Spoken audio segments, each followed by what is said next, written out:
Well, welcome everybody.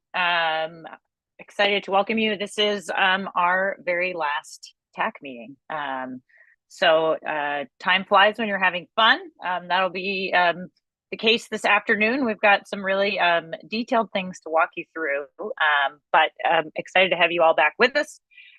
So our goal for today is to walk you through the draft model code and to get feedback from you all and have a discussion to highlight some of the red flag issues that might be coming up so that we can move forward to a final model code. So it's definitely a detailed discussion today, but we'll walk you through it and we have a format for it. So I'm going to go ahead and share my presentation. So the agenda for today, we're really first let you know what's been going on, right? We released the model code for public comment, and we're also going to give you a sense of how does this wrap up. So we're at the end of the project. How does this end? What we would be seeing when. So just some information up front, and then the primary function of our meeting today is going to be focused on these red flag issues. So I'll explain that in a little more detail, but really it's a space for a lengthy discussion, but we're going to keep it wide open for everyone to bring up red flag issues that they may have. And then we'll thank you all for showing up. So that's our agenda for today. An update on the project. So you all were immensely helpful and got us a lot of detailed comments on our first draft. Really appreciate that. Having read each individual comment, there was so much deep thought put into all of them and really a detailed level of review, which I personally really appreciate. So we turned all of that input from you all and from DLCD into that draft that we released for public review. We debuted that at OAPA, and DLCD did a great job publicizing that. And we had it open for 2 weeks. So we received some limited feedback, but there was some comments. Several actual TAC jurisdictions, TAC members gave us their comments that way. But we did get some helpful feedback. And so DLCD is in the process of reviewing and cataloging all of that to try to synthesize and match up comments, as well as doing their own internal review across different divisions of DLCD.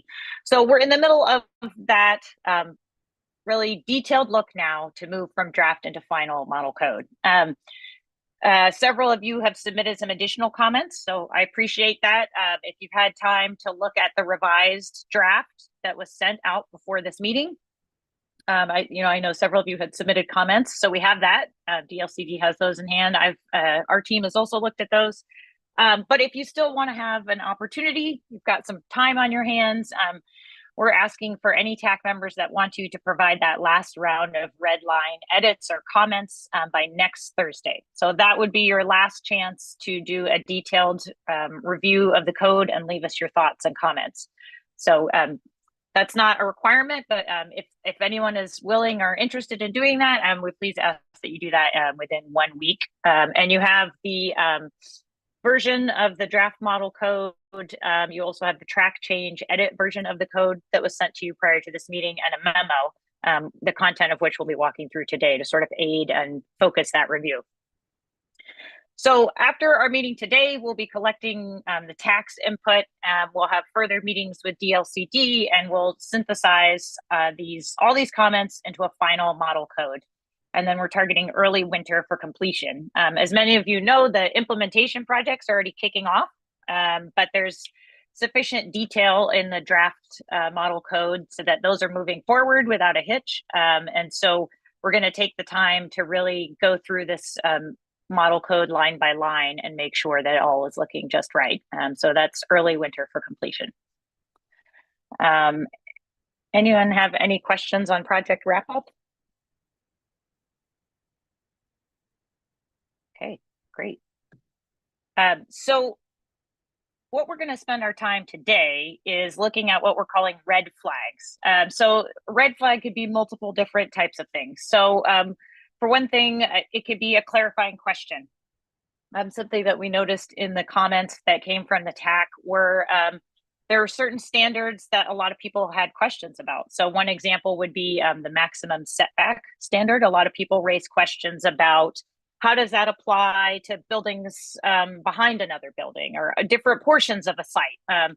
So if you had questions that you feel like you still have outstanding questions about any standards, by all means, feel free to ask those at this time. We also want to highlight certain areas of the draft model code that we think warrant additional discussion with you all to try to make sure we're meeting the intent of the OARs and that we've really landed with a solution that people feel comfortable with. As part of that process, we'd like to gather ideas and hear from all of you. You have great ideas and thoughts and hands-on experience writing code language, and talk through some of the different ideas or issues to get a sense of new ideas and how we could potentially resolve some of those issues.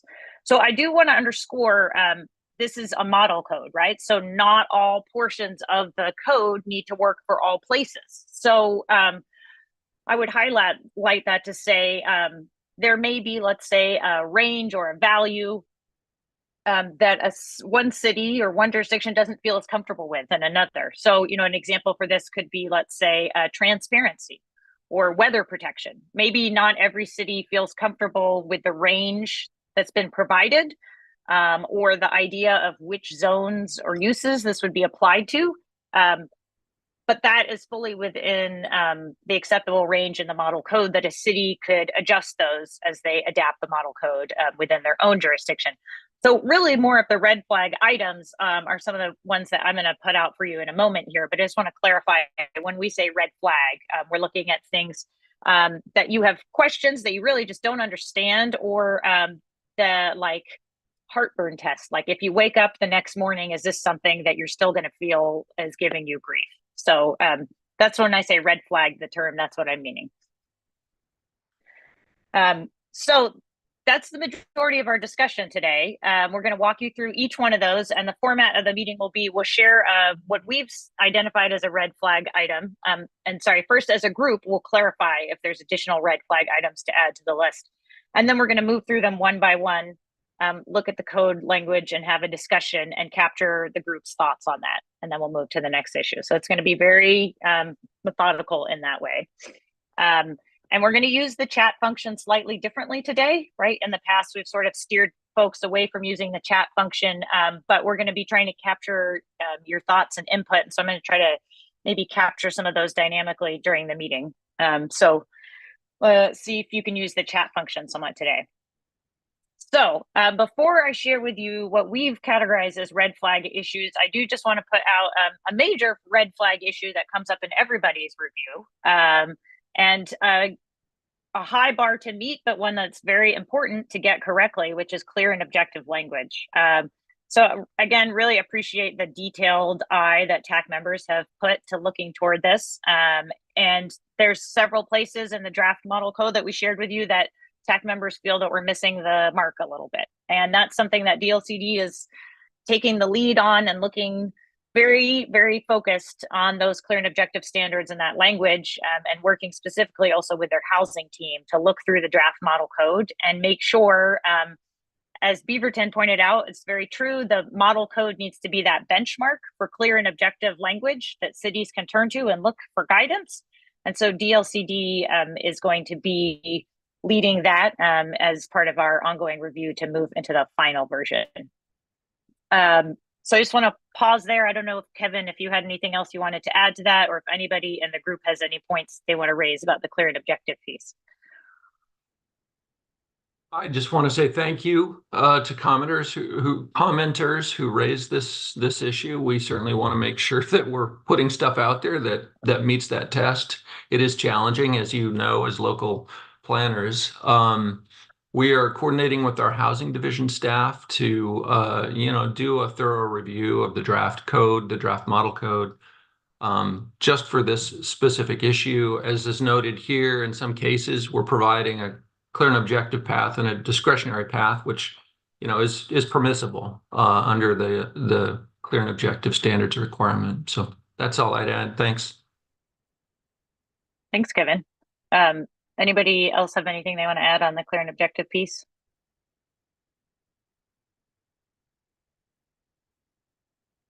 Okay, great.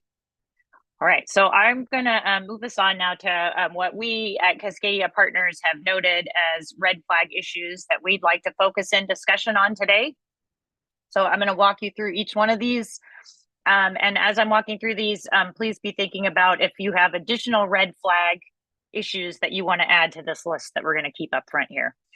And this is, there were some questions outlined in the memo that was sent as part of this meeting, but we really focused in on just a handful of those that we think raise fundamental questions for the group that we'd like some input on. So the first is, as Kevin was mentioning, that discretionary review system that we've proposed, so allowing for that two-track system. A lot of cities already have that in place, but some cities don't, and we want to get a sense of how feasible this seems, or if this is something that seems important to include as part of the model code.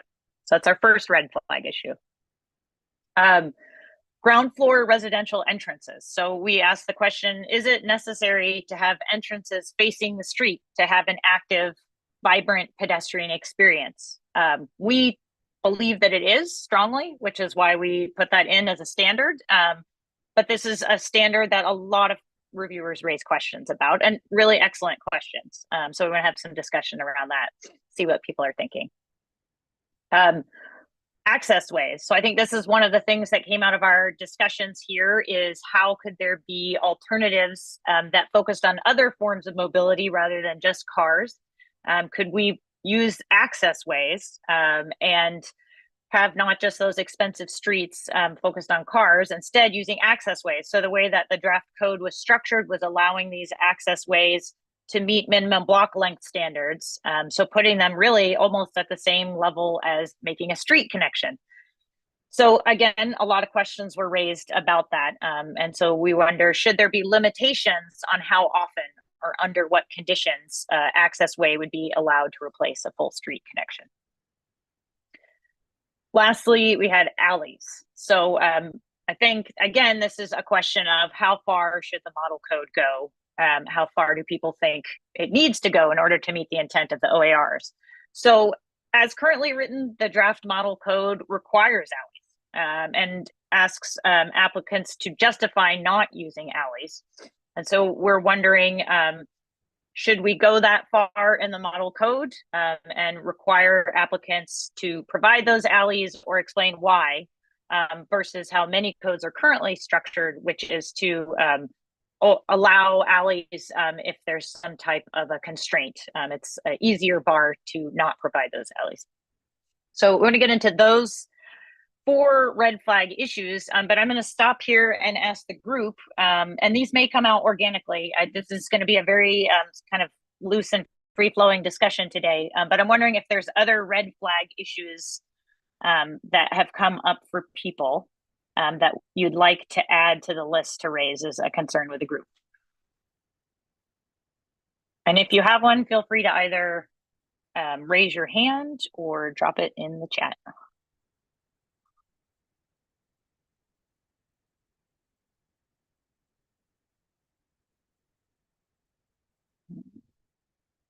Okay, you can raise these later too. There's a lot of detail in the model code, so I'm sure there's other issues that people have. I know I'm definitely open to any comments. So if these come up as we start talking about things, let's please feel free to add those to the list, and we'll come back and make sure we cover those all. Yeah, Phil. For some reason, I could not find my hand raising. You did it the old-fashioned way. That's perfect. Yeah. And I don't know. I'd be interested to hear discussions about the kind of the first red flag you raised about the applicability, about the thresholds, specifically around when you're dealing with an existing development and making an alteration or adding on. I know we have provisions, especially with things like the transit street mean entrance or the transit maximum setbacks and things like that. And we have all kinds of drawings, and looks like some of the code mimics some of that. But I know that's also an area where we've had difficulty, especially on a larger site or a site like a convenience store site where, you know, they're adding onto the side. They're not necessarily going to project out closer to the street. And we've often granted adjustments for those if they're continuing the building line. So I'd just be curious what other jurisdictions are feeling with that one. Yeah, absolutely. Thanks, Phil. That's a great question. And it was a red flag issue that Jamin and I spent a lot of time talking about. So I appreciate you adding that to the list. Okay. Anybody else?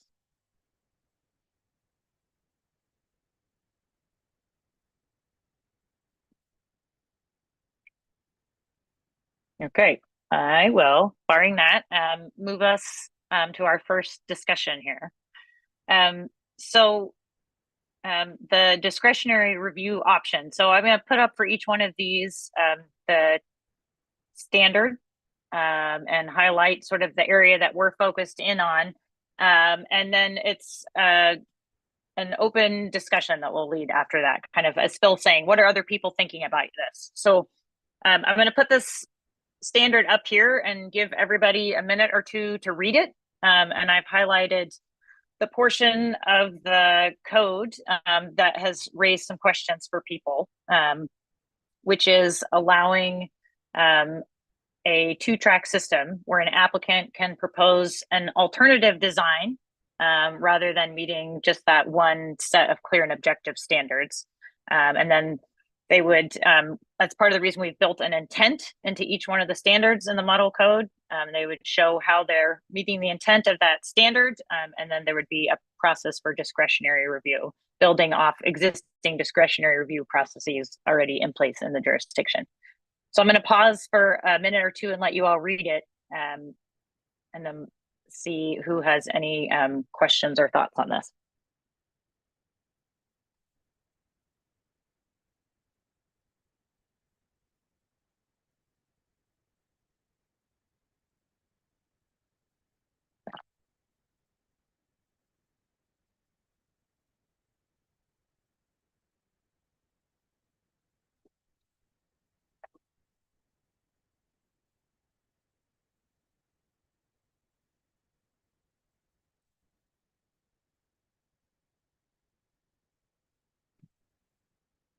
All right, so I think we're going to start out by using the chat feature. But feel free if you want to raise your hand as well. But does anyone have questions or red flag concerns about this portion of the code? Okay, I see Skylar has his hand raised. And maybe Jamin, if you could help me keep track of the chat. Skylar, I'm going to give folks 1 minute to put their thoughts in the chat before letting you speak your mind.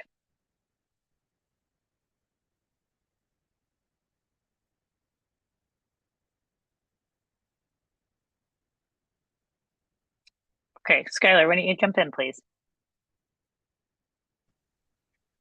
So if you wouldn't mind, could you go back one slide? So the criteria for the alternative pathway.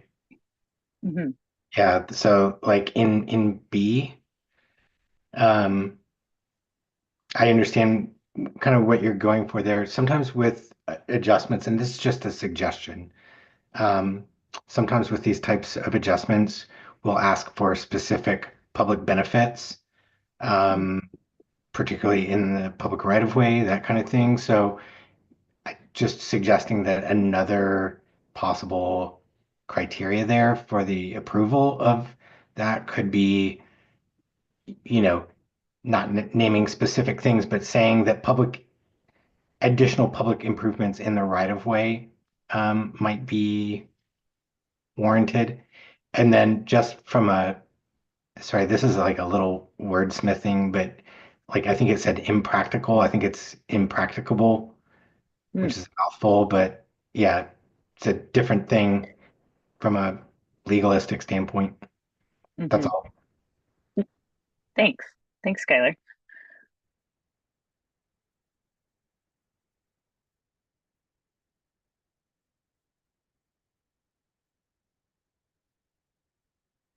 And Anybody else have any concerns with this? Does everyone feel comfortable with this being in the final version of the model code?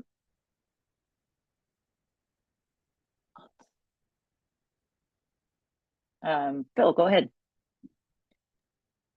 Kind of building off of Skylar's piece, one of the things we have in our adjustment process is also a reference to potential mitigation done that can, and so it's kind of along the same lines of that public benefit, but is there some sort of mitigation that can be provided that mitigates the not meeting the purpose exactly, or maybe helps further meet the purpose. And I'm just kind of thinking along the lines of, like with the maximum setbacks or whatever, if part of that review, they're looking at the fact of, well, but if you provide a pedestrian path from the sidewalk to the door that wasn't there before, that's like a mitigating factor.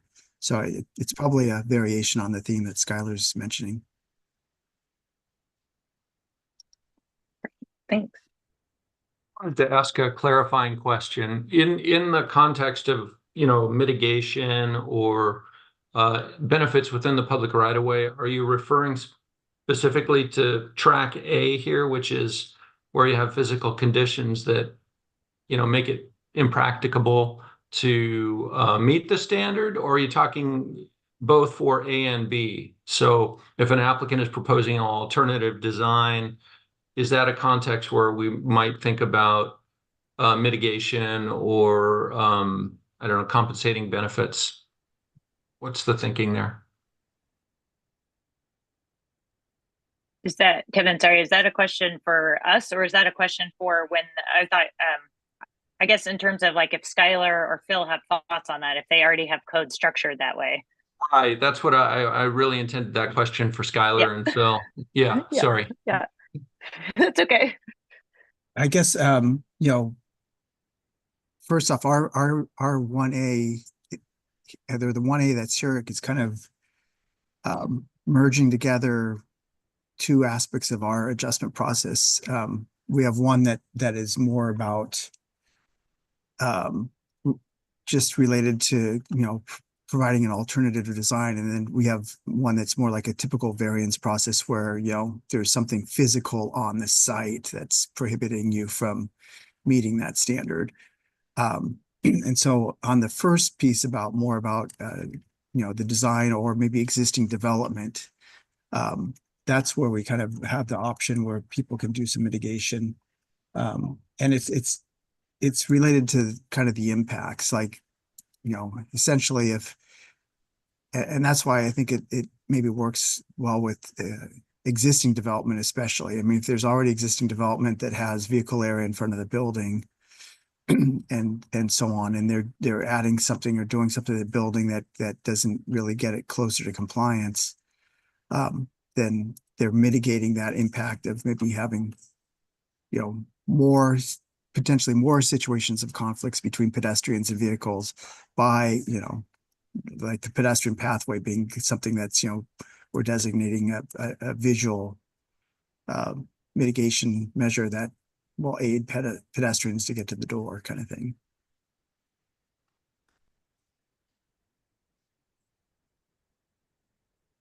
Thanks. That's a helpful clarification, Phil. Skylar, did you have anything to further add to that? Otherwise, I'm going to turn to Brian. You can go ahead, Brian. I was just going to point out that for me, it was B. I wasn't really looking at A. Mm-hmm. Okay. Ready? Yeah. Okay. I put this in my comments I sent to you, but because one says you have to meet one of the two, when I read A, I thought, oh, okay, if they can say they're a lot of small or large or like pick one of those, then they can do whatever they want. Like there's no sideboards that I could find. So one of the things I think we have somewhere in our code is like it says something about the minimum deviation necessary to blah blah blah. But something to where the decision maker can understand how to decide on those requests. I guess B is gonna probably have to be good enough. I find that if you don't have a guideline for each specific requirement, it gets really loosey-goosey and again, kind of hard to understand what the outcome is going to be. But in this process, that might not be possible. So the intent statements might have to do. Mm-hmm. Thanks, Brian. I definitely take that note around A. I think we were trying to specifically link to, I can't remember which specific number it is within the OARs, but that's an excellent point in terms of to help somebody making that decision. Eunice, jump in. I think I was just wondering, and maybe I put this in my comments too, is how, and maybe this is, so our adjustment criteria is essentially B. And I'm wondering how this in the model code is going to be different than the adjustments that come before this in the model code. And so one, I think, and my guess is that one is quantitative and one's more location qualitative. I'm not sure. Maybe it's location versus quantitative. So our adjustments are also to like location, right? Like a parking. So I just was wondering what the distinction was. Is that the distinction? Jamin, I'll probably ask you to jump in there. I mean, I know that we were trying to do all those things, and there is a little bit of sort of Jenga-ing that has to work in order to make this fit your existing processes, right? And how it works. I mean, I think the primary idea was just to allow for, yes, a more a physical constraint versus someone wanting to do things a little bit differently and offering a path for creativity. We didn't want to preclude creativity. And we wanted to make sure that somebody could propose something alternative that would still meet that intent rather than just having a one size fits all approach. So I think it was more of that. But if that doesn't answer the question, let me know. And maybe Jamin has some additional thoughts. I think that makes sense. It's almost like what, maybe it was Brian or Skylar, that it was as if there's guidelines. Mm-hmm. Essentially. Versus it's not meeting a standard or a that's more clear and objective. Okay. Mm-hmm. Yeah, I think you pretty much hit it there. So I think what we were hoping to provide was through referencing the local adjustments process was for the city that's sort of working with the model code to recognize that there may be that their current adjustment process that they have may be appropriate for within a certain deviation from the standard. We didn't want to define that deviation because cities already do sort of have that defined. And so beyond that, then that's where we delineated to either an outright exception because of a condition on the site or an alternative design. I'll just note, I'm sorry to jump in here, but this also kind of makes space for, we talked earlier about the Senate Bill 1537 adjustment process, which, this code doesn't need to acknowledge because it kind of it supersedes this code, but it just sort of acknowledges that reality as well. And that, as I recall, the bill speaks to more like quantitative standards and adjustments to quantitative standards. So this would be an area where that would factor in as well.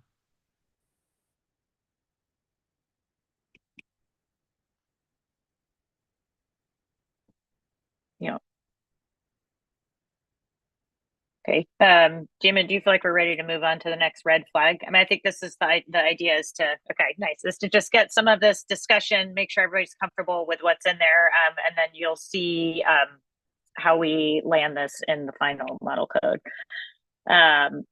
And I'm just going to keep sharing my screen this way. Hopefully it allows us to have a little bit more of a discussion back and forth. But if anybody has a hard time seeing the screen, just let me know. So turning to the main entrance standard.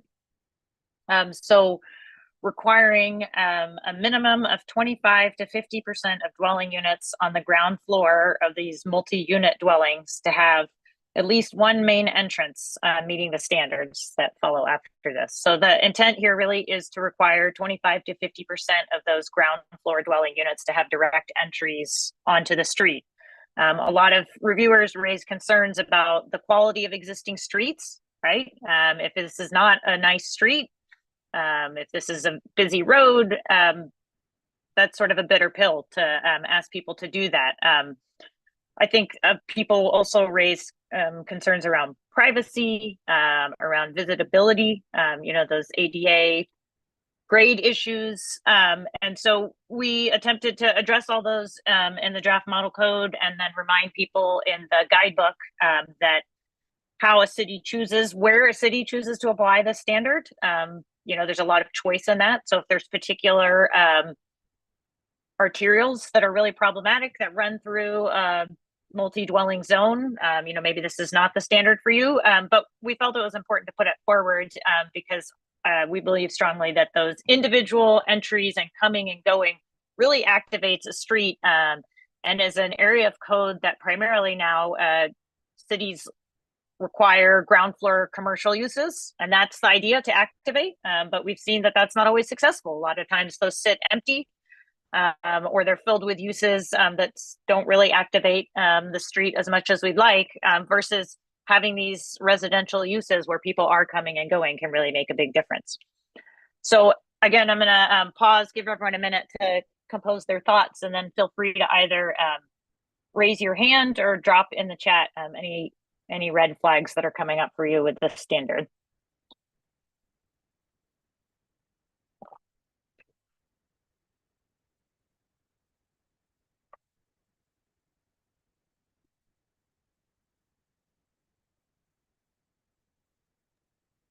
Maybe this is a good time to just add, to clarify, or I think, and correct me if I misstate this, Pauline, but as I understand it, to comply with this standard, there's two options. One would be to raise the grade of those units to provide a little separation from the public realm. The other one has to do with providing courtyards in front of those units. So either one, I think, complies. Am I getting that right, Pauline? I believe so. It's setting back. So it's having a setback or an inset, like a inset into the building setback of a certain distance to create that separation. So either a grade separation or a horizontal separation to address some of that privacy. And I will say, in researching the standard, I just found so many examples of cities throughout the globe where there's main entrances right on the road, and it's part of what makes those cities and streets and spaces so engaging and interesting, and it's something that is really lacking across America. Part of the reason we wanted to add this standard in and see what people think about it. But one little clarification on that. Yeah, I think that the two options that you bring up, Kevin, and are true in any instance when a main entrance or a residential entrance is proposed facing the street within a certain distance of the street.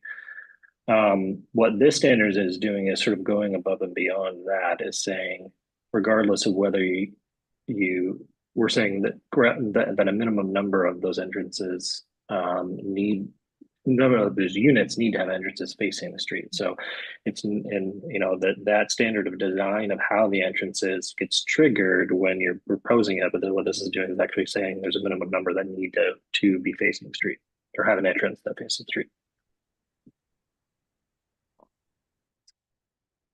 Cool. Can you just clarify, is the intent that you meet one or I and double I, or that you choose one? I guess that's what I'm not sure on this, because You could Mm. potentially have one main entrance that's, entering into a lobby and then there's still internal hallways. Or is it also that if there's ground floor units facing the street, they should also have an exterior door? So is it a combination of both? I believe, and Jamie, correct me if I'm wrong, it's the latter. It's to have those ground floor entrances, not entering into a lobby, but ground floor entrances entering onto the street. So direct entries from the street.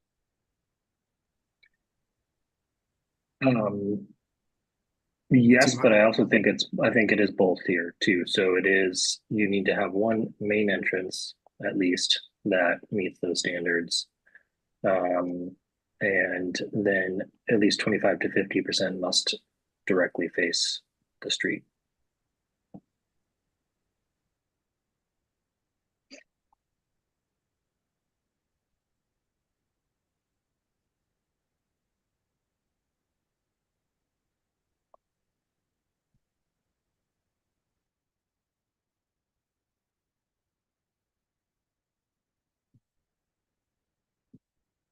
So is this giving city planners heartburn if you think about bringing this code standard as a concept and presenting it, or does it seem like this seems something that is feasible to consider within jurisdictions?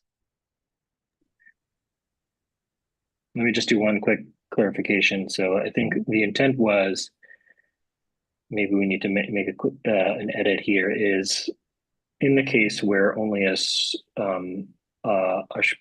portion of the ground floor units have entrances that face the street, then you must have at least one main entrance that meets these entry orientation standards. If all of the entrances face the street, then I think it's unclear whether that CI here would apply. And so I think we need to modify to make that clear. If all entrances face the street, then there is no separate main entrance that would be required to meet these standards, because every unit has an entrance that faces the street. So I think that's a good clarification.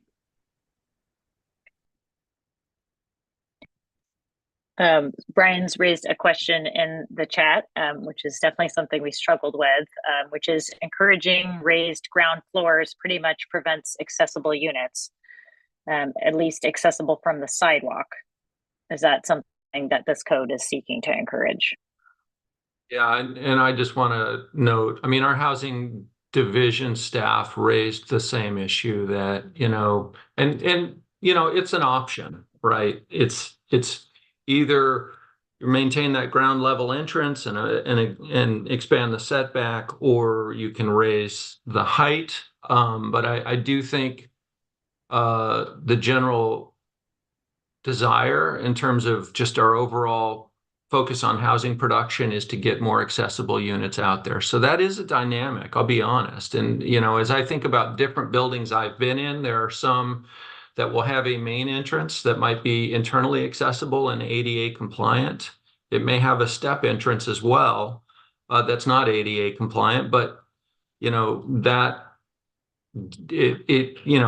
that's a very site specific nuance. So, but it is definitely a dynamic to think about. So I'm really interested in what folks think about that.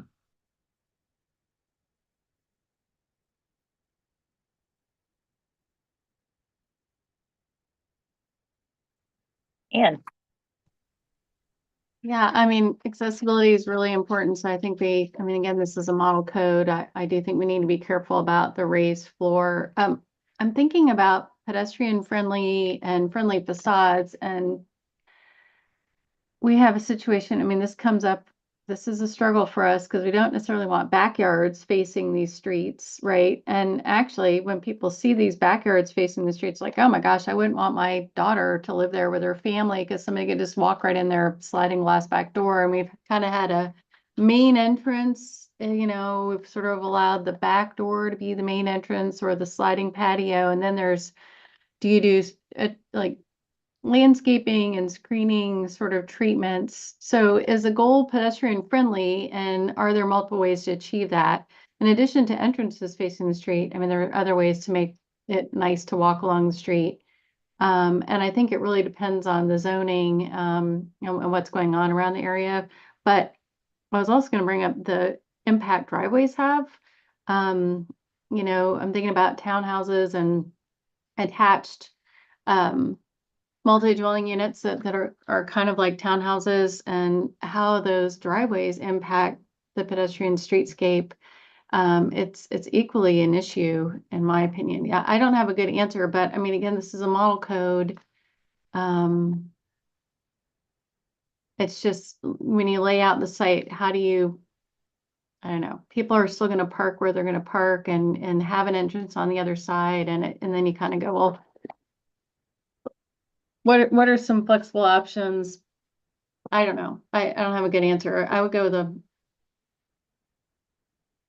maybe like we've done with the different building topologies and areas, that you might have this standard in, you know, the neighborhood area. But if you're in a downtown, you know, higher density area for a city, this may work itself out.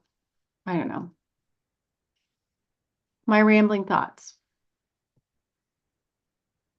Thanks, Anne. Appreciate that. And I do think, you know, we definitely tried to take into account some of those factors, either in separate standards or then related to this entry standard, is that transition required for residential uses, right? To make sure that applicant needs to provide a certain number of options that are addressing those privacy concerns, to have some of that screening and separation, so that the ground floor works as much for the folks who live inside of that unit as it does for people walking by, so that it's getting at both of those needs.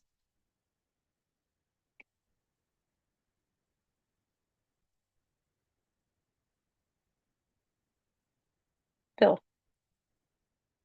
So one thing that might, and I haven't really spent a lot of time looking at this code, but it might be worthwhile kind of figuring out or working up designs that incorporate the provisions we're talking here with the building entrances, but also with the ground floor design of residential buildings, because we're kind of mixing and matching some of those requirements, and you know, it may all work. I'm just not sure, because we're talking about the accessibility issues, but then we also are saying that there's a transition option of having a 5-foot setback and maybe having a wall or fence that provides some privacy, or having the raised. I'm not sure if you could have a raised ground floor, or you can have, you know, if you set it back 5 feet, then you also have to have the wall or fence 18 inches to 36 inches tall. It might be worthwhile to see how all that works together. And then does that create the situation which I think was just stated about, you know, when you start creating it, you know, it's a good idea and good policy to have this idea of a transition from completely public space to public-private, you know, transition. But you do run that issue of, if that's also their only open space, they may treat it more like a backyard. And it's ends up being something that's kind of more walled off and actually less accessible than if it was just, you know, a front door leading into the unit. I know in Portland, we've had mixed results with a lot of these provisions. You know, they maybe get installed, but then it's, if the unit has still an entrance to a common hallway within, then you know, it's basically a blank door that's not being used. So I'm kind of ambivalent sometimes about this. I totally get the intent, but in practice, it doesn't always work. Yeah, understood. And I hope also the guidebook included a large number of images to sort of show, you know, lacking, you know, you're saying maybe Phil specifically diagramming this out, but here there's, you know, photo examples to show how this can work, and how a unit that is at grade can still very much create some sense of separation and privacy for those residents, while adding to the street environment. So I'd be hopeful that those images can help as part of this implementation process to show and walk staff and stakeholders through what that actually looks like when it is implemented and built out.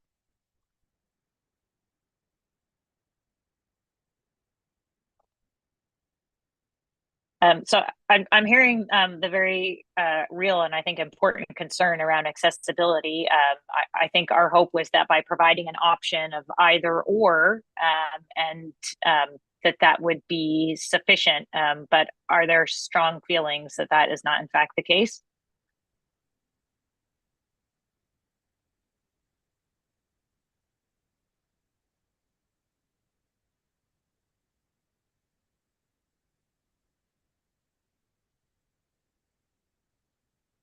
Okay, hearing none, I think I'm going to move us to our next red flag issue.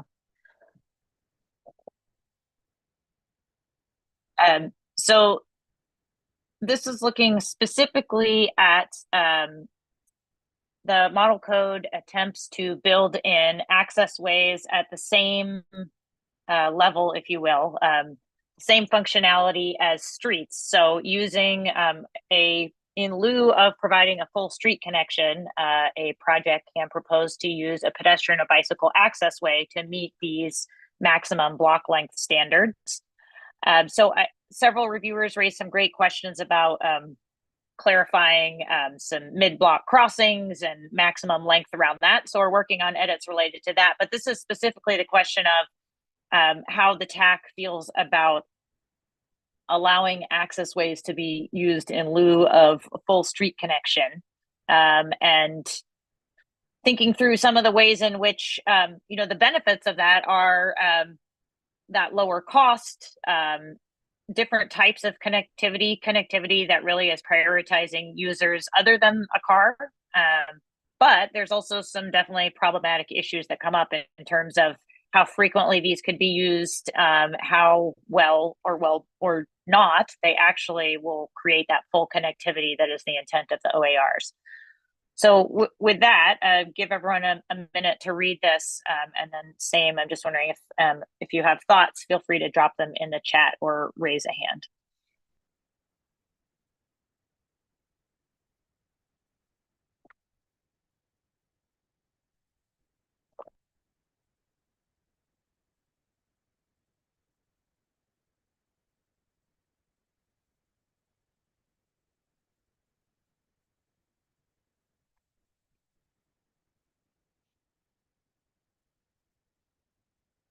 So one question that we had wondered internally is if it made sense to sort of limit the use of these. I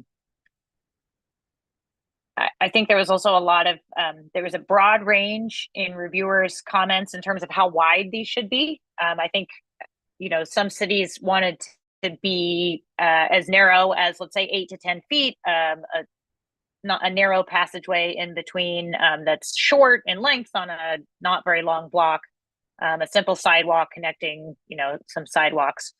Other people had concerns about that needing to be wider, getting up to like at least a minimum of 15 or more, having planting around it, having it be a more robust connection that people felt very safe using and really met that intent of a space that people wanted to use. So Steve is saying that he supports using those access ways in lieu of a full street connection. Does anyone feel similarly?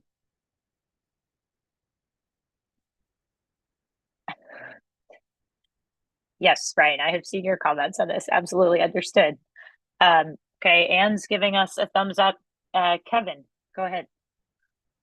I can't help but look at the standard without thinking of a couple of examples that I'm familiar with. The park blocks, downtown Portland is an example of areas where you've got this park setting. I think in some cases, you don't have street connections through, you've got pedestrian routes in lieu. And I think that generally works really well. I also think about the old Eugene downtown mall, which was successful for a time, and then where you disrupted street connectivity at some point in, say, the late 90s. That area got pretty undesirable. And ultimately, the city decided to come back in and reintroduce street throughways, but with significant traffic calming features. So if you were to go there today, you'd see there's a lot more activity down there.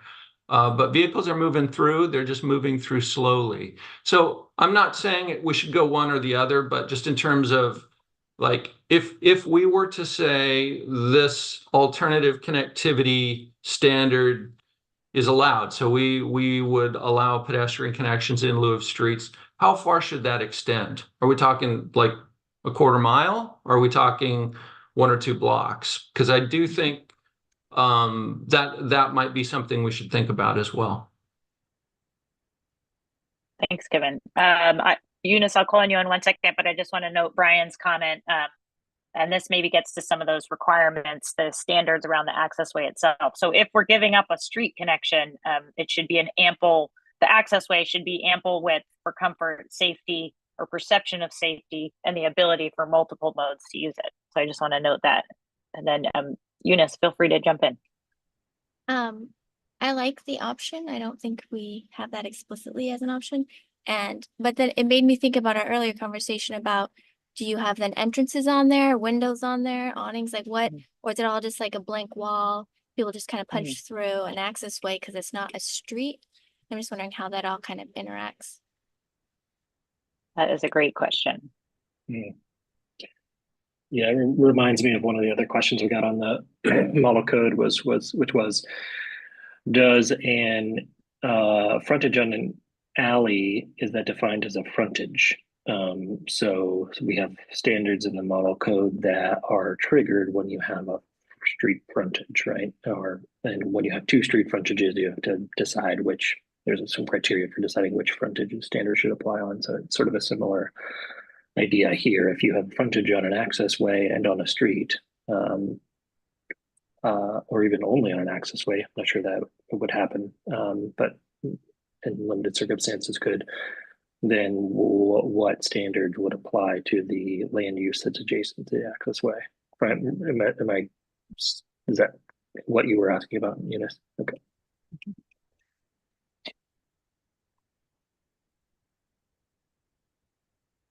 Yeah, that's a really interesting question, and some of that also gets kind of also to your point, Kevin, as to how far these connections extend, right? How long is that connection?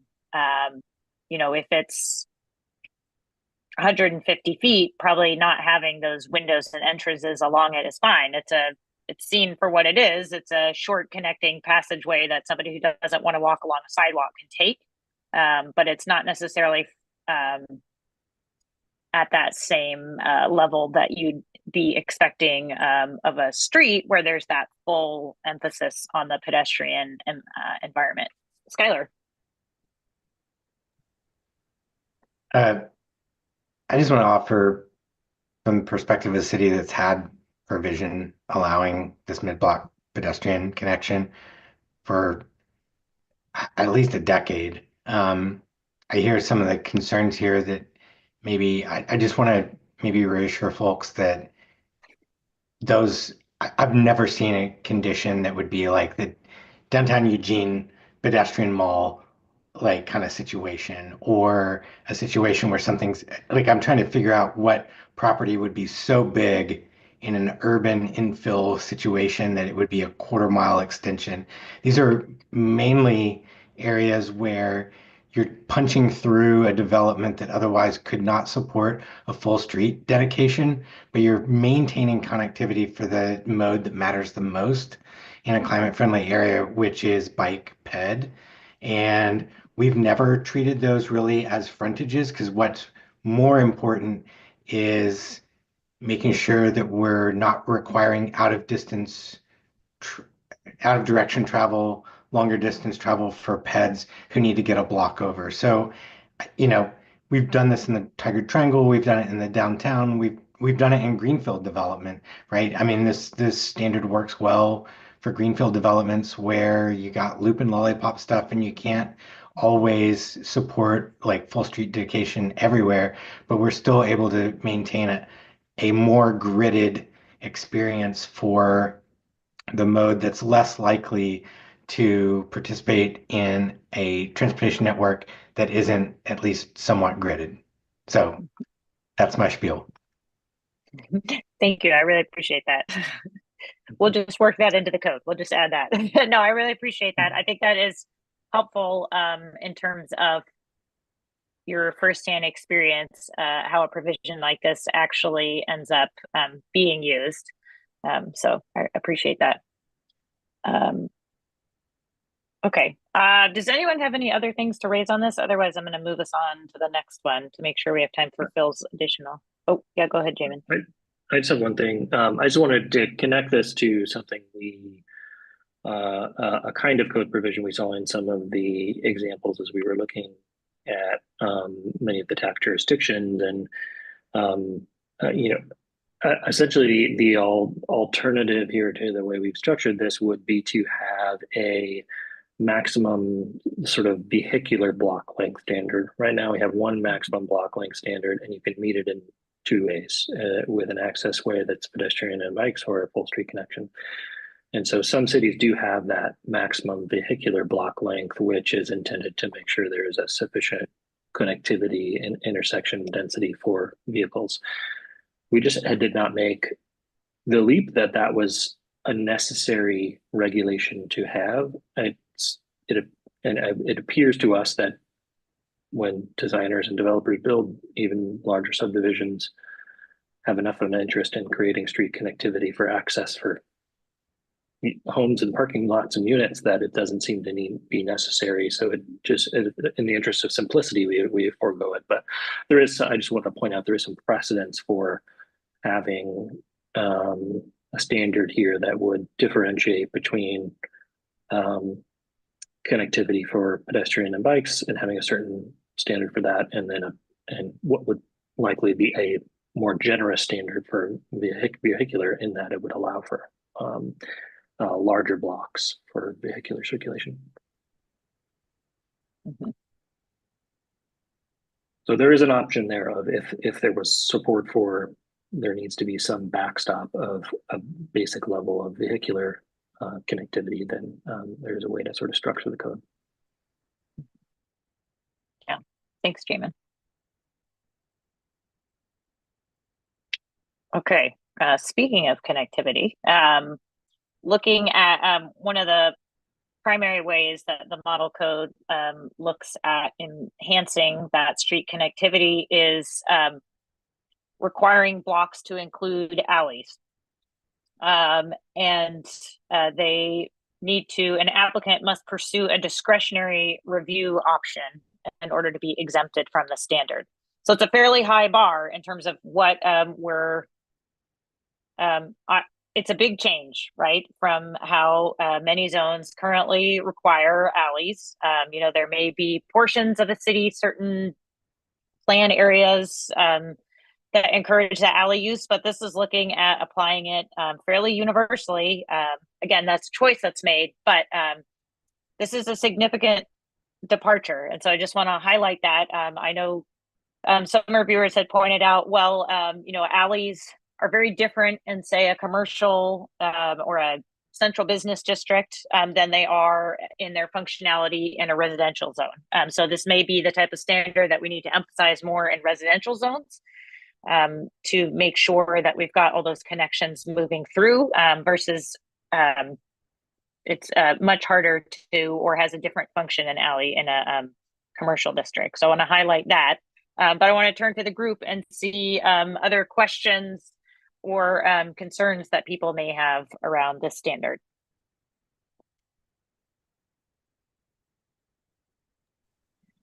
I'll help you track the comments here. Steve just said he doesn't think that alley should be required. Okay. Interpret that, Steve, to mean that you don't think it should be an exception to applicant shouldn't have to propose or meet criteria for an exception in order to not build alleys. I mean, I think they should be encouraged, but I think that requiring them is, I think, especially in the suburban context, is just a little bit too far. Would it make a difference if it were a downtown only standard, in your opinion? Yeah, I mean, I think it would. I think I'd also maybe recycle Skylar's previous comment of like not having necessarily enough land in a downtown context to actually like for it to make a difference anyway. So it would in theory, but in practice, no, it wouldn't really. Okay, so Brian, I see a comment, but before we go to that, and thanks for expanding on that for us, Steve. I'm going to see, Anne, what you had to add to this. Yeah, we've kind of been talking about this in Albany. I mean, encouraging rear loaded development. I mean, I think the word alley, you know, you've got public right of way that the city can't necessarily afford to maintain, right? And then when you're looking at alley loaded design, I mean, it kind of goes in my mind hand in hand with the uses. And Kevin, you mentioned downtown areas, but we were thinking about if lot widths for, you know, outside of mixed use commercial areas, like residential areas for townhouses, if lot widths were less than a certain amount, that we would require rear loaded development, because then that it gets that driveway issue I mentioned before, where driveways really are what, in my opinion, break up that pedestrian friendliness, and having cars in the front of buildings and all that. So I think it's not about all being rear loaded development. It's back to what's along the street. I mean, it goes hand in hand, but I do think it shouldn't be a universal standard, but that it's a recommendation for alley loaded where you maybe have a shared access easement. Doesn't have to be a public alley. All depends on how you define that. In certain areas for certain types of developments to encourage that pedestrian friendly environment on the street side. It just adds costs, and I know we would have pushback from development, not just even developers, but you know, maintaining those alleys from other departments. Phil, before I get to you, I think Anne, that Brian, I think Anne is answering part of your question, which is what is that public policy reason for the alley requirement? So the alley requirement lives in the street connectivity portion of the standards, but I do think really the public policy reason is, as Anne is pointing out, the impact of those driveways along the front, and really in order to have a pedestrian oriented environment. I think the images in the guidebook really clearly show what a different pedestrian environment is when there's that rear loaded condition. Quickly following on that, add to that is that just requiring an alley doesn't necessarily guarantee that all the units are or all the lots are rear loaded though. So it does sort of work in concert with some of the limitations on driveways that we have in the other section of the code, that in the cases where your lot is too narrow that it wouldn't be possible to meet the driveway separation standards, then you would need to provide rear or alley access, or if simply as there is an alley, then it should be reloaded. But I also just want to echo some of the concerns about the cost impact and the development feasibility impact. This is a challenging one. We have talked to developers from metro suburban jurisdiction, and they do although they see the benefits towards calming the street and reducing the amount of driveways along the street, the market demand for attached garages is strong, and it is very hard to for them to market to sometimes it's very hard for them to make it work to have rear loaded garages, because they often can't be attached. Then they need to be detached, or it affects the design of the backyard. And so there's some real implications here on design and marketability and housing production. And so that's why we're flagging it here. At the same time, we know that rear loaded development in some cases can dramatically improve the pedestrian environment from the street. So thanks, Jamin. Phil. So I'm not going to belabor the point, but I think, you know, context is everything on this. So it's hard to make this a requirement. in Portland, you know, we don't have a lot of alleys existing in Portland, but when is existing development fronting an alley, especially for single dwelling or middle housing, we do have requirements that the vehicle access be from the alley. But you know, some of those other standard or some of those other, you know, features of an alley is also to provide, you know, that back door, whether it's loading, whether it's garbage service, utilities, things like that. You know, unless you get a buy off from these other agencies or companies that yes, you know, you know, we'll take the garbage through the alley. I mean, it makes it very difficult that, you know, then you still have garbage service on the main street, and really all the alley is functioning as is a you know, extended common driveway to places. So I kind of agree with folks that I think encouraging it, maybe using that encouragement in conjunction with some of these other limitations on vehicle area may get us there. Whereas requiring it may create some problems, and the cost is definitely one of them. If we're turning around, and especially for a subdivision or whatever, now requiring essentially each lot to front on 2 paved, you know, vehicle streets in essence.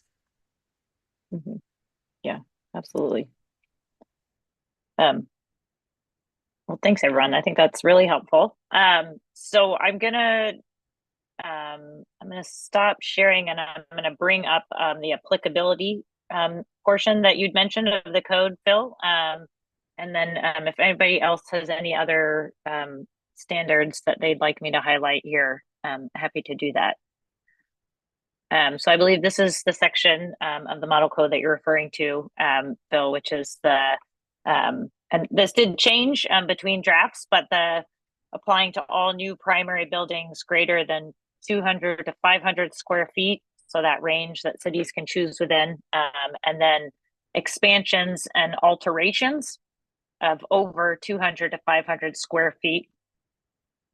And then I think this, we tried to make clear also, Phil, with this item B here in terms of exterior alterations or remodels of existing buildings that are already non-conforming, for those alterations or remodels not to make the building more non-conforming.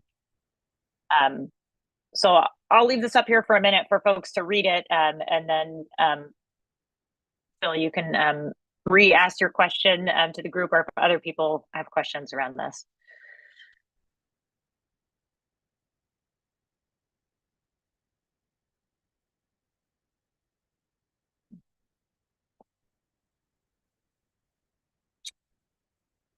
Steve, I see your question. That is a question that Jabin and I have discussed. So yeah, absolutely. Is the term visible from a public street clear and objective? I don't think it is, but I would be curious to get your take. I actually think it is. I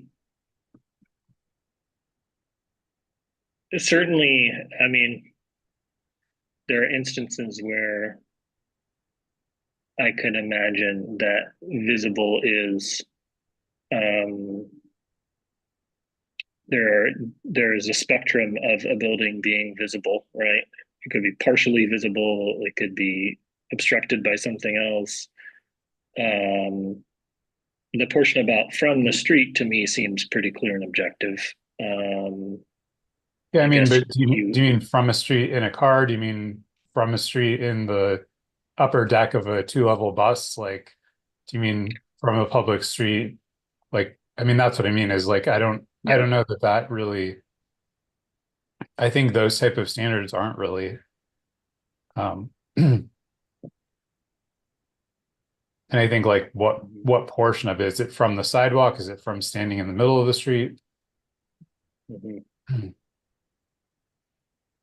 Just to kind of if you stand on top of a bus shelter in the middle of a public street, is that okay? Like, I mean, I know we probably use that term in Portland, but we also have diagrams in, like, for some of our maximum transit street stuff, we have probably 6 different diagrams about how to you know, calculate the overall building that's visible from the street, and basically what the drawings show is if, you know, if there's a building directly behind another building, then that part of the wall might not get counted for the overall part of the wall that's visible.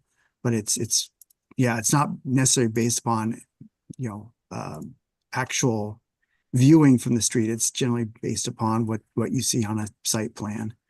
But that said, I mean, our standards are often brought up for questions of interpretation, and they've gotten very convoluted over time. So I know it can be a hard thing to apply, which was part of what I was curious about, people's concept or reaction to this. And then the other reaction was just for the expansions of a building, if you have an existing kind of strip mall or other kind of larger development that has most of its buildings are not meeting any of these standards. You know, what aspect of a 500 square foot addition would you need to apply these standards to, or how would that work?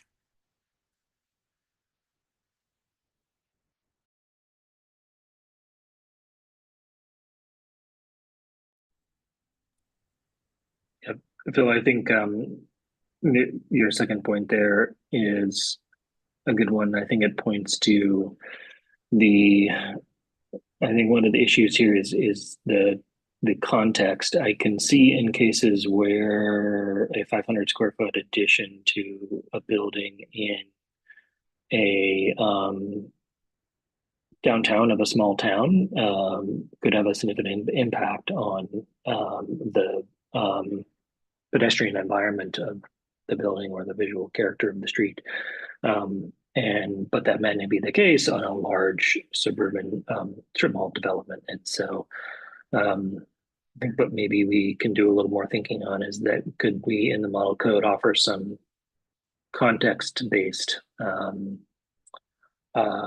thresholds here, where it might be a little bit of a higher threshold for context where an expansion or addition is both unlikely to be, and the rest of the development's unlikely to be in conformance, and the addition as a share of the overall site is smaller. So it's just a flat number. It could be a percentage or something like that.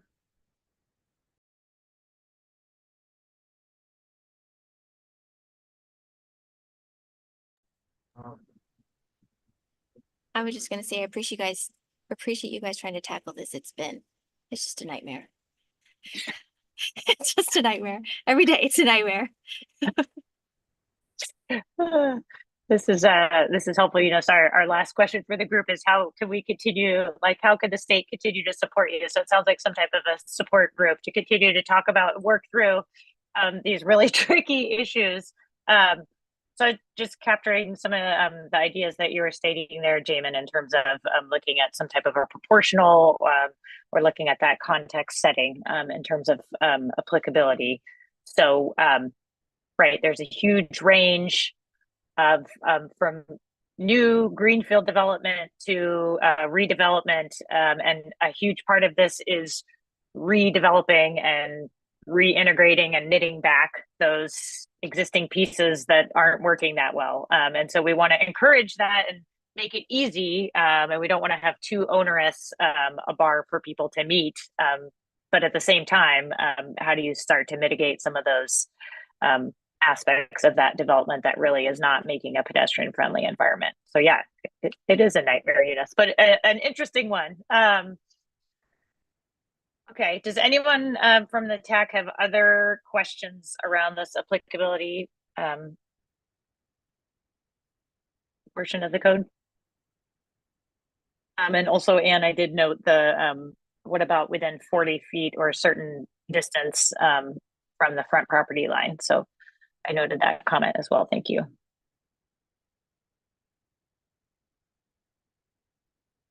Okay.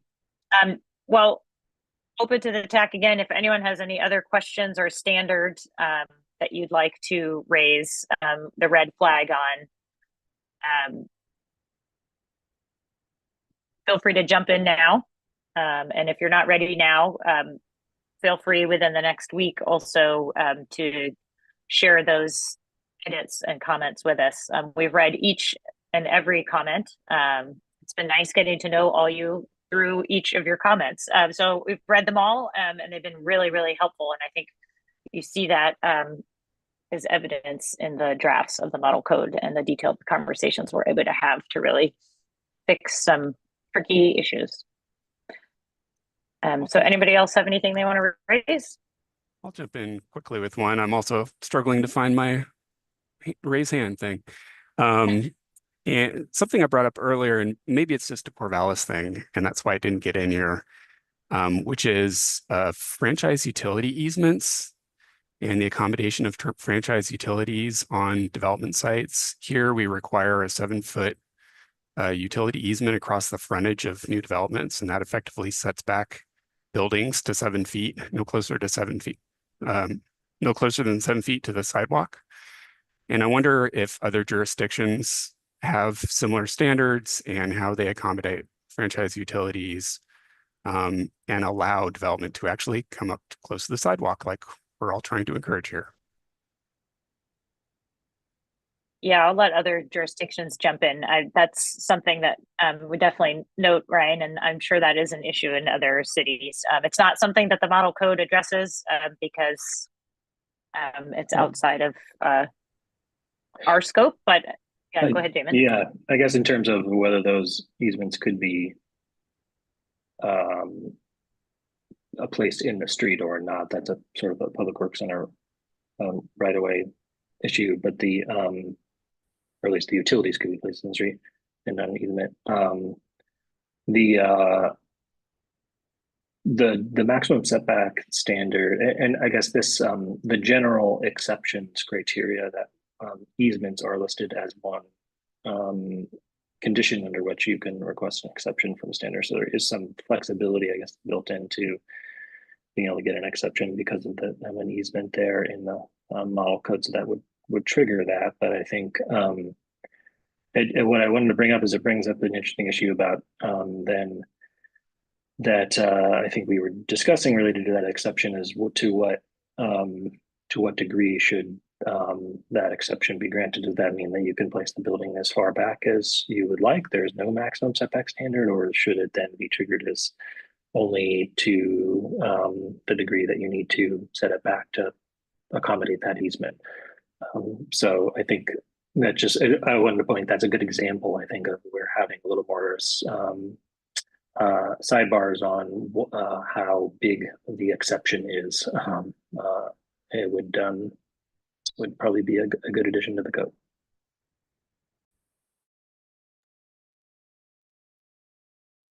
Just want to add to the comment, Ryan.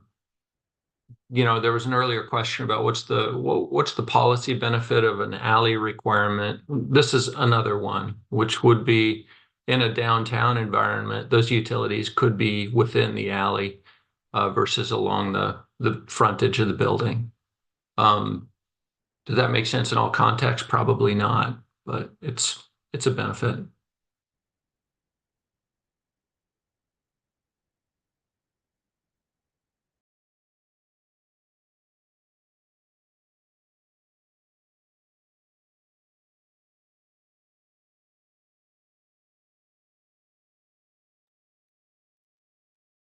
Okay, if nobody else has anything to share on public utilities, I'm going to move us to our last question for the group, which is in terms of next steps. So wondering what support do cities think DLCD could offer going forward as you're implementing these, as you're working with the model code? You know, there's the implementation projects that DLCD is helping with, but are there other types of support from DLCD that you could see, whether that's, you know, ongoing meetings or peer discussions? I just wanted to open it up to the group and see how DLCD could help you as you continue to implement these OARs.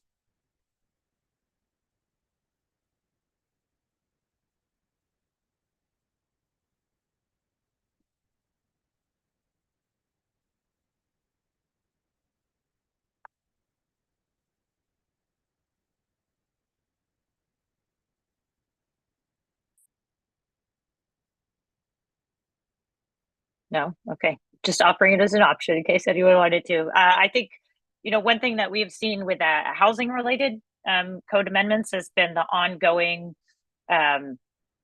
meetings to share and to learn from each other and to adjust and to have additional information presented from DLCD as something is learned to pass it on to a larger group. I do recognize that this is a little bit different in that it's sort of a rolling, right? As each city is getting into that TSP update. So it's not quite as universal. So I'm not sure, we weren't sure what type of support cities really want.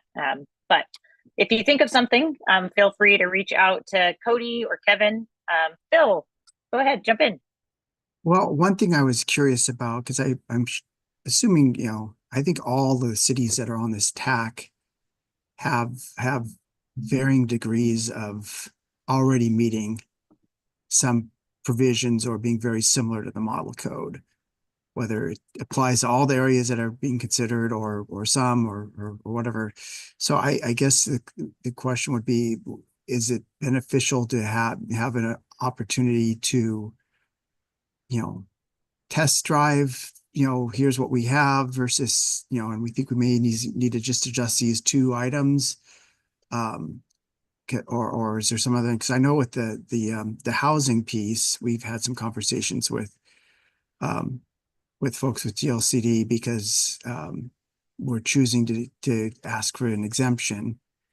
And so we actually are changing some of our code so that we can say, yes, all of those development standards are adjustable, because some of them weren't.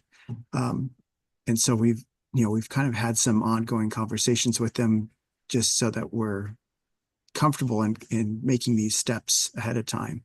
Is that what you're kind of envisioning? Is there an opportunity for conversations with GLCD to kind of see, are we 90%, is our existing code 90% there or 50% there, or, what are the stumbling blocks, or were you thinking something else? Great question, Phil. I mean, so you see on the slide, the 2 inflection points for the 0330 standards, the next major TSP update, or if you're a jurisdiction that's adopting climate-friendly areas, then land use regulations for mixed-use zones, those standards should be met within the CFA area. And so, as the CFA, that deadline is more imminent. I think as those come in, we will be reviewing local codes to make sure they're compliant. And absolutely, I've already had dialogues with local planners on, do you think we're in compliance with this or that or the other thing? And I think we can continue to offer that on an ongoing basis. I will say it's not a huge amount of capacity, so hopefully we can, this doesn't all come in a great rush. And I think as you get closer to that TSP update, that's the point at which you want to engage with department staff and, just share with us, here's what our code provisions do and say. Do you think this is in compliance with 0330? We're happy to help with that. Cody, did I misspeak there? Are you good with that message? Okay. Are the CFEC open houses or meetings, or are those going to continue? Well, they're tending to be more on an as-needed basis. So they're, that this could be a topic, although I'm not quite sure, how would that be useful in this context? Is there something that we could present on? I mean, certainly we could present the model code, the guidebook, but we've kind of already done that. So interested in your thoughts on what would be most useful for folks who are implementing these standards. What would help? I just appreciate the space to hear how other people are implementing, or what challenges they've had, or it's not so much a presentation of the model code again, but a space where all of us that are actually trying to do the work, right? So more like an open forum of like, hey, let's talk about how we're thinking about this, that, or the other thing. Is that That would be useful. Okay. And we are, Eunice, planning on getting the cohort who's getting funding this biennium to do the audits and amendments to get you together after the audit phase and kind of as you're starting to get into code concepting to get you all together for a peer exchange to kind of swap ideas and lessons learned. So we'll be reaching out as we kind of move into that. That's great. Thank you. Cody, just an idea to build on that. We could also, maybe through that sort of collaboration between that cohort you said, but then, we could also offer to help sort of share that more broadly in some kind of maybe webinar or something with other jurisdictions that aren't part of that cohort, but maybe updating their TSP in the future or will be implementing at a later date. It might be interesting for those jurisdictions to hear some of the issues we ran into and how we made some of those judgments about whether the existing code is consistent with the OARs or not.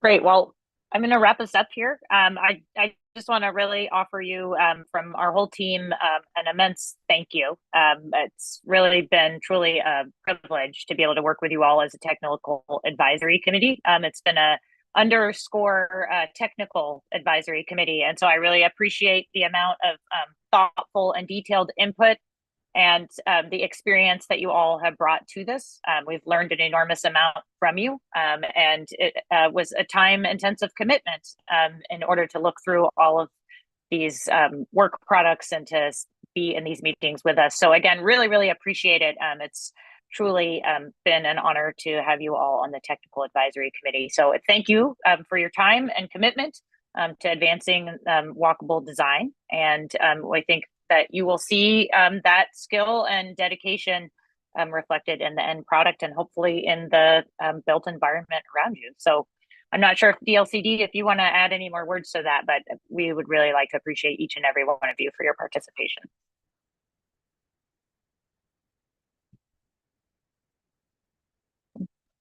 I don't have anything to add, Cody. Yeah, you said it well. Thank you so much. We will be in touch once we kind of have final deliverables to give you something. And yeah, thank you for all your wisdom and guidance here.